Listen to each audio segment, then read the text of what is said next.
গন ভাই কি কমু ভাই, আর 4টা বছর ধরে এই মালয়েশিয়া।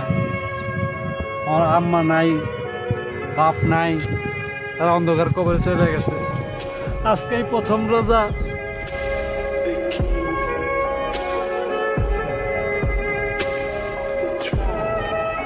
থাকলে আজকে তাদেরকে নিয়ে খেতে ইচ্ছা করতে পারতাম ভাই।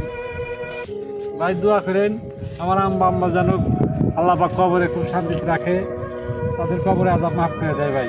ইনশাল্লাহ ইনশাল্লাহ ইনশাল্লাহ দোয়া করবো।